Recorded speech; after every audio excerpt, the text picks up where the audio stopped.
Bringing back the Vitamin Miniseries. Guess which vitamin deficiency resulted in skin lesions, cracked corners of the lips, depression, inflammation, and heart disease? Tune in to find out, only here on the People Scientist podcast.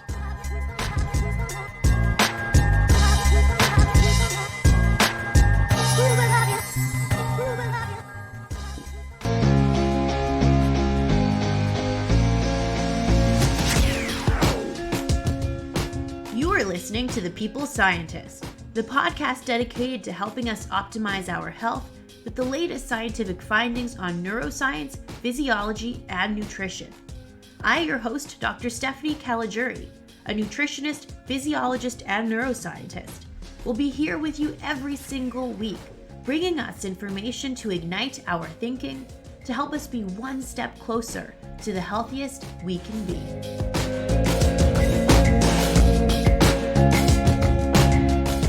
Hello, my People Scientist Army, and welcome back to the People Scientist podcast for episode 60. Can't believe it's 60 episodes already. That's pretty awesome.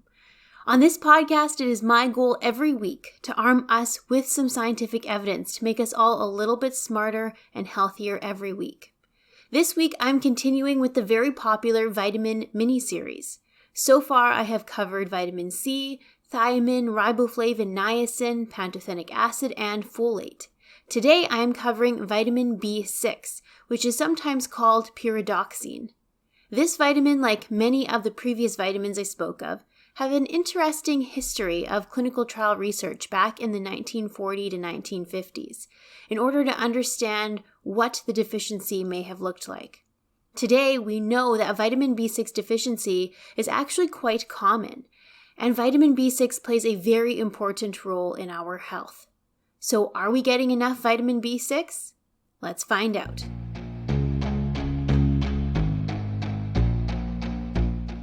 Vitamin B6 plays a very important role in producing the neurotransmitters in our brain and making the myelin sheath to protect our nerves.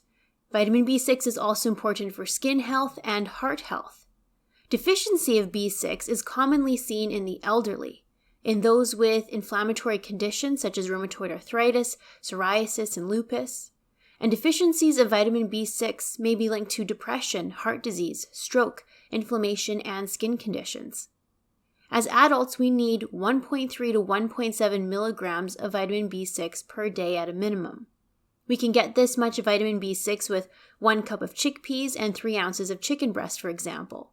A medium banana gives 25% of our daily need. Half a cup of squash gives 12%. Other sources of B6 include tuna, salmon, and chicken. Now, let's jump into the details.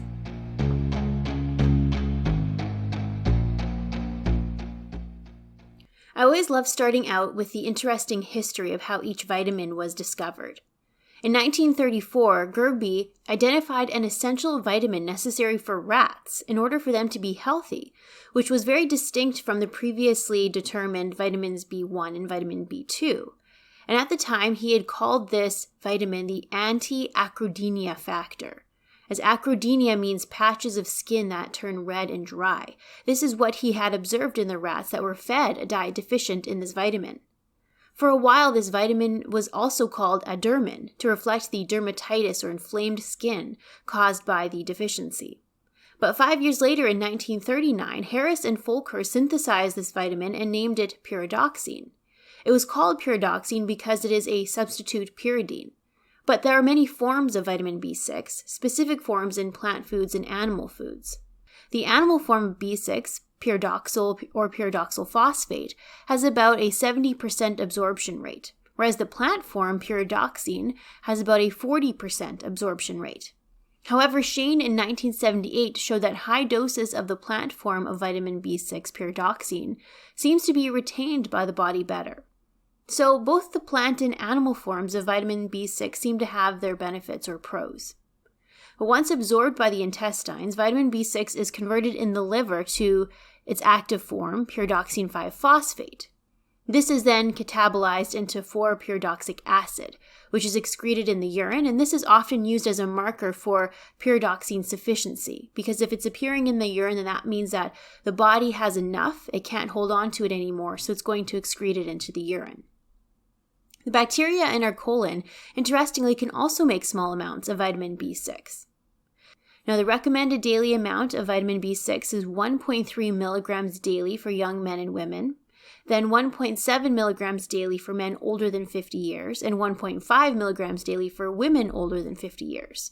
So considering how much we have stored in our body, we could estimate that it may take about 3.5 months to deplete our stores. Now, that is not taking into consideration the bacterial colon contribution of vitamin B6. And of course, many other factors play into this, such as if we have the presence of an injury, inflammation, illness, or medication use that may also increase the use of vitamin B6. And I'll get into those details in today's episode. So what is the function of vitamin B6? Well, first off, it plays a really important role in gluconeogenesis, so essentially our energy levels. Gluconeogenesis means that it produces glucose from amino acids and glycerol in our body. So particularly during times of fasting, or if we're eating low carbohydrate or ketogenic diet, then gluconeogenesis is even more important. Or if we're practicing intermittent fasting or time-restricted eating, gluconeogenesis is a really important functioning system. So we need to make sure in that scenario in particular that we need to be getting adequate vitamin B6. Vitamin B6 is also necessary for the conversion of tryptophan to niacin, which is the vitamin B3. It's also important for heme synthesis, sphingolipid biosynthesis, which is important to create that protective layer to protect the nerves in our nervous system. B6 is also necessary to produce the neurotransmitters that are in our brain that basically send the signals between our brain regions to control our behavior and our mental health. Vitamin B6 also appears to be very important for our immune system and steroid hormone modulation. It's also a very key enzyme in converting the amino acid homocysteine to cystathionine and its subsequent conversion to cysteine. Now, this conversion is very important because homocysteine has implications in heart disease, and I will get into all of these particular functions and their link to our health in this episode today. So let's start off by jumping into some of the clinical trials. One of the things I love to do is to dig into the old clinical trials of about 70 to 80 years ago. These clinical trials were likely not very ethical and would not be allowed today. And even though they were unethical, the information garnered from them were really important for global health at that time and even for today. So we have to be grateful for those study participants that had participated 70 to 80 years ago in these studies, because for the last several decades and even today, we have such important information now about the vitamins and how they're necessary for our health. For example, Hawkins and Barsky in 1948 had one man eat a B6 deficient diet for 50 days, and they monitored him just to see what would happen. The man had to eat a combination of sugar, corn oil, vitamin-free casein powder, which is like milk powder, mineral salts, and a cod liver oil, which sounds so gross. That was all he could eat every day for 50 days. This mixture of things that they called food had all the known vitamins and minerals added to it except for vitamin B6, so they could essentially monitor what would happen if they made him deficient. They noted that the man's body weight remained stable, surprisingly, as he ate enough calories to maintain his body weight, but they did note that his white blood cell count dropped dramatically. Now, white blood cells are very important for our immune system. They also noted that he developed major depression and confusion nearing the end of the study. When they gave him vitamin B5, his white blood cell count, mood, and alertness quickly normalized within a day or two. So this was one of the very first studies in humans to show a very important role of vitamin B6 in human health. The following year in 1949, Mueller and Vilter conducted a clinical trial where 8 patients in the hospital, for various reasons, such as, they had a fractured leg or arthritis, they were in the hospital, and they were recruited into this clinical trial. The 8 patients received a diet deficient in vitamin B6, but they were also given a molecule that would block the actions of vitamin B6 called desoxypyridoxine. So this trial was even a more stronger version of the previous one because now they're also blocking the actions of vitamin B6. Then the scientists observed these patients for 4 weeks to see what would happen to them. Interestingly, a vitamin B6 deficiency manifested first in these patients as symptoms on their skin. It took about 2 to 3 weeks for the scientists to observe the typical deficiency symptoms seen on their skin. The B6 deficiency resulted in dry, scaly, and itching patches as they had seen in animals previously a couple of decades ago. It caused redness on light skin and light patches on darker skin. This skin condition appeared in particular around the eyes, nose, and the mouth. The skin at the corners of the mouth became inflamed and cracked. This is called chelosis. This can also be seen with riboflavin or vitamin B2 deficiency. A swollen tongue was noted in half of the patients. So these studies, even though they are unethical for today, give us important information on how vitamin B6 is essential to health. Back in 1949, it was realized that vitamin B6 was important for heart health as well, as monkeys were fed a B6 deficient diet and they had much higher levels of arteriosclerotic lesions, meaning that the arteries were narrowed and clogged when fed a vitamin B6 deficient diet. So these studies back in the 1940s illustrated that B6 was likely necessary for alertness, the immune system, mental health, heart health, and skin health. But today, this overt of a deficiency is less common. So how today might a deficiency develop, or who is more common to develop a deficiency? Now, the reports on vitamin B6 deficiency range widely. For example, 34% of individuals living in an urban population of Pakistan reported to have a B6 deficiency. 49% of people living in a long-term care home in the United States had a deficiency. Justin in the American Journal of Clinical Nutrition reported that 9% of healthy young adults and 51% of the elderly living in Belgium had a B6 deficiency. So it might be much more common than we realize, particularly in the elderly that are aged 65 years and older. In some reports, vitamin B6 was the number one most common deficiency. Who would have thought that the most common deficiency was vitamin B6? So if it's that common, then who is at risk? Well, low concentrations of vitamin B6 in the blood have been reported in individuals living with asthma, diabetes, alcohol dependence, heart disease, pregnancy, breast cancer, Hodgkin lymphoma, and sickle cell anemia. Certain drugs are also associated with vitamin B6 insufficiency because these medications may interfere with B6 metabolism, including isoniazid, penicillamine, hydralazine, and levodopa. Now, work by Rose and colleagues in the 1970s showed that oral contraceptives, meaning the birth control pill, was associated with B6 deficiency. They even gave an oral contraceptive to a man and showed that the same effect had happened on their B6 levels, that their B6 levels dropped after taking the oral contraceptive. It is reported that about 80% of women taking oral contraceptives have abnormal tryptophan metabolism, indicating a relative B6 deficiency, or meaning that they have suboptimal levels, and that about 20% have evidence of absolute deficiency of vitamin B6.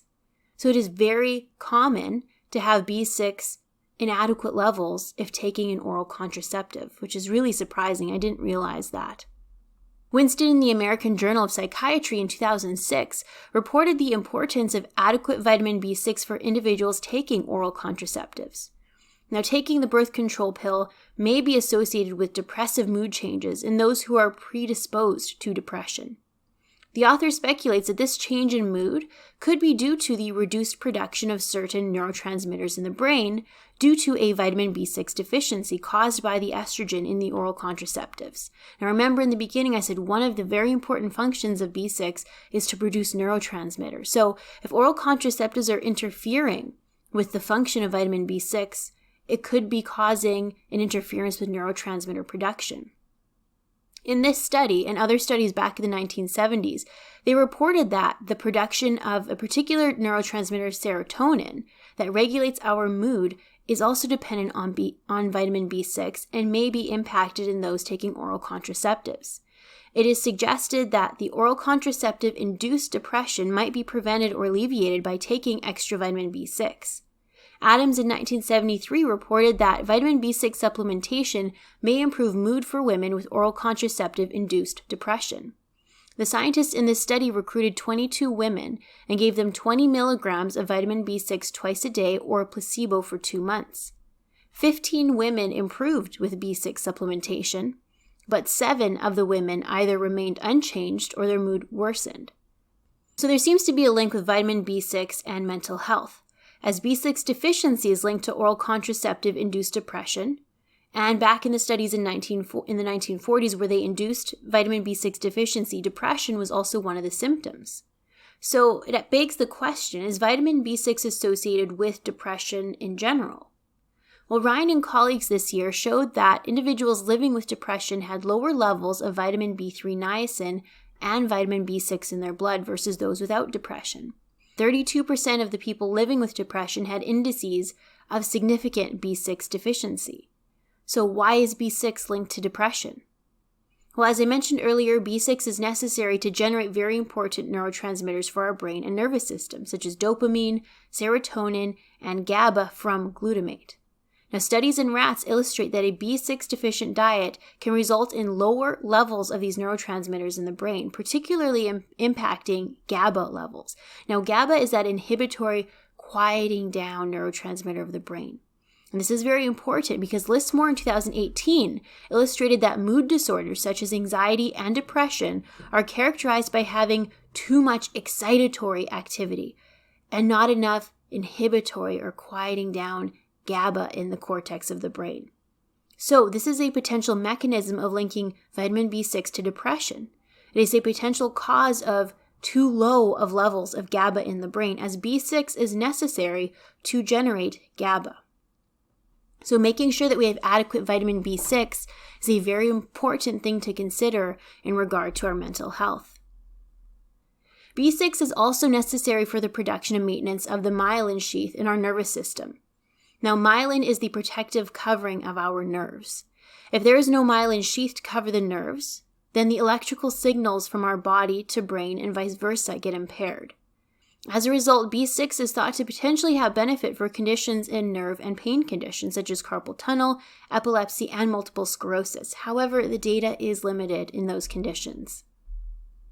As in previous episodes, I've spoken at length about the role of depression in inflammation, and vitamin B6 is also implicated in inflammation.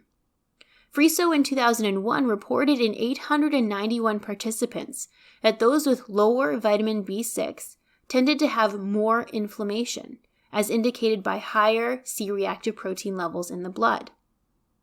It is thought that in the presence of inflammation, vitamin B6 may be used up more quickly. This can be evidenced by the fact that conditions characteristic of high levels of inflammation like rheumatoid arthritis and asthma are associated with low levels of B6 in the blood. Huang in 2010 reported that 100 milligrams of vitamin B6 supplemented could reduce markers of inflammation such as IL-6 and TNF-alpha after 12 weeks. And that was done in participants with rheumatoid arthritis. But another study by Chiang noted 50 milligrams a day, so half the dose, of B6 corrected B6 deficiency but did not improve markers of inflammation in those with rheumatoid arthritis after 30 days. So what's the difference between these two clinical trials? Well, the difference is the dose and the length of treatment. The one that saw an effective improvement in inflammation levels had 100 milligrams per day for 12 weeks. So perhaps that higher dose and for a longer period of time is necessary to see the improvement. Now, this is an example of how nutritional interventions can take time, and it may not result in health improvements right away, that it may take 12 weeks or longer. So why does it take so long for nutritional interventions to take effect? Well, for example, a lot of the time it takes time for someone who is deficient to rebuild their storage of a vitamin in their body. And after the buildup or the storage has normalized, then the changes in transcription of our genes to alter the protein expression and thus our functioning and our health also take time. For example, in mice, it can take up to 4 to 6 weeks just to see that protein turnover or to see that change in function and health. So in humans, where the metabolism is much slower, it could take much longer. Ubink in 1996 and many others since have illustrated low vitamin B6 levels may increase homocysteine levels. Now, this is seen as a bad thing because homocysteine is an amino acid that has the potential to increase heart disease risk. Specifically, homocysteine increases the uptake of bad cholesterol by inflammatory mediators called macrophages. This can increase the deposit of fatty plaques in arteries, and this could lead to stroke, heart attack, and peripheral artery disease. Monkeys that were fed a vitamin B6 deficient diet developed narrowing of arteries. And part of the mechanism is thought to be because vitamin B6 normally reduces the amount of homocysteine, but in a vitamin B6 deficiency, those homocysteine levels are going to rise, and that's going to negatively impact artery and heart health. Eubank in 1995 indicated that high levels of homocysteine and low levels of vitamin B6 in the blood are associated with poorer outcomes for heart disease patients. A year later, Eubank had illustrated that 20 milligrams a day of vitamin B6 was sufficient to reverse the impaired homocysteine metabolism observed in those with a vitamin B6 deficiency. Now keep in mind the recommended amount is around 1.5 milligrams a day, so this clinical trial gave about 13 times that, but it was still well below the tolerable upper intake level of 100 milligrams per day. Now, if you recall from my Vitamin Miniseries episode back on niacin, vitamin B3, I went into detail on how for years niacin vitamin B3 was thought to be the best treatment for heart disease because clinical trials were showing that high doses of niacin dramatically lowered the bad LDL cholesterol and increased the good HDL cholesterol. However, when the large clinical trials looking at the hard endpoints like heart attack, stroke, and death, niacin had no benefit. And scientists and physicians were shocked and wondering why. It was then they realized that although niacin raises good cholesterol, it makes the good cholesterol less effective because it generates antibodies against the HDL cholesterol. As a result, the high dose of niacin did not benefit heart health. So looking at risk factors, such as just cholesterol levels, cannot be all we look at. It's very important to look at other risk factors and the hard endpoints as well. So next, I'm going to bring up some clinical trials that look at the hard endpoints of death rate, heart attack, and stroke incidence with vitamin B6. Tavenin in 2004 reported that a higher intake of the B vitamins folate, B6, and their combination was associated with a lower risk for heart attack versus those with the lowest intake.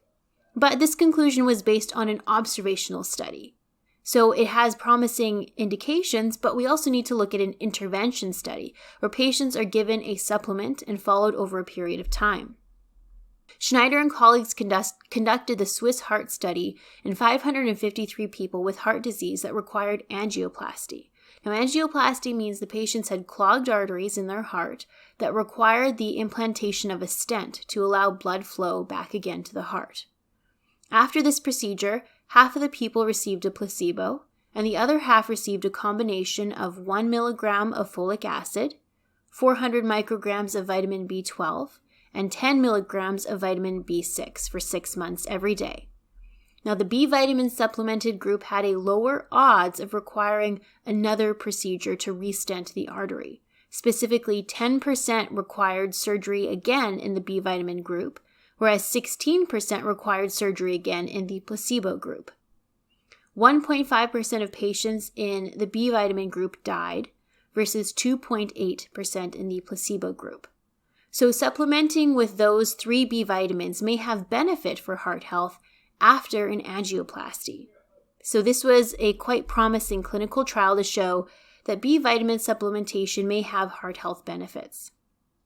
Quinn in 2014 did a meta-analysis and pulled together clinical trials with 5 to 10 milligrams of vitamin B6 supplementation and reported about half the risk of needing surgery again compared to the control group. So this meta-analysis had reconfirmed the initial findings of that one clinical trial. Okay, so vitamin B6 is important for heart health, skin health, and mental health. Where can we get vitamin B6 from? Now, the recommended amount is 1.3 to 1.7 milligrams a day for adults.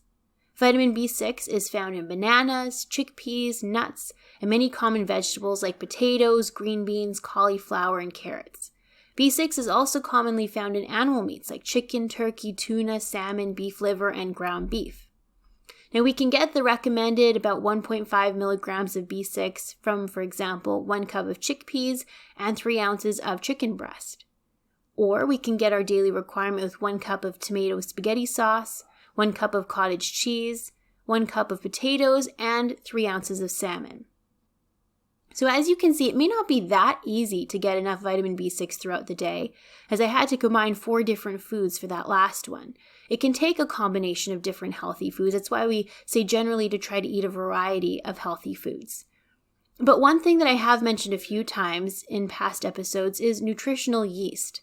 Now, 1 teaspoon of nutritional yeast gives 100% of the minimum requirement of vitamin B6, so a much easier way to obtain that requirement.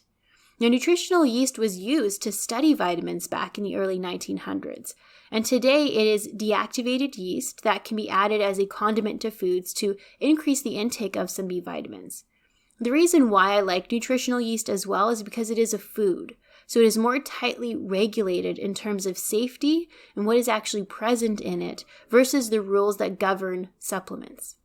But if you do decide to take a B vitamin supplement like a B complex, I have seen pyridoxine hydrochloride as a source, which will have about a 40% absorption rate. Whereas I've also seen pyridoxal 5-phosphate or PLP as a B6 supplement, which would be the activated form with around 70% absorption rate. So just keep in mind that those 2 different forms will have different absorption or bioavailabilities. Both are going to increase vitamin B6 levels. It's just that the PLP form will be absorbed better. Now, I always have to ask the question, is the recommended amount of around 1.3 to 1.7 milligrams a day, is that enough? Is that just to prevent deficiency, or is there a higher amount that we can take to promote optimal health? Well, there is less information, unfortunately, available on vitamin B6 in this regard. We do know that trials supplement anywhere from 5 milligrams to 100 milligrams per day. Particularly in those with a deficiency, they did show that 20 milligrams of supplementing per day was enough to get up to optimal levels. And they had recorded what optimal was by the appearance of the breakdown product of B6 in the urine. They also measured what was optimal by looking at how homocysteine was metabolized and looking at that as the outcome as well. Now, the tolerable upper intake level of vitamin B6, to which the Institute of Medicine recommends we do not exceed, is 100 milligrams per day. So as long as we stay below that limit, but at least above that around 1.5 milligrams per day, then I think we will be okay. But beyond the level of 100 milligrams per day, there is a risk of sensory neuropathy. This means loss of nerve functioning, and unfortunately, it may not be totally reversible, so that this is something to very much keep in mind. Now, sensory neuropathy occurs from damage to the cells of the dorsal root ganglia, and this can result in numbness, pain of the hands, arms, legs, and feet. There are many reports, for example, in the New England Journal of Medicine, that reported individuals who recently took mega doses of vitamin B6 and had horrible effects, such as neurotoxicity, in which neurons of the brain and nervous system were seriously injured.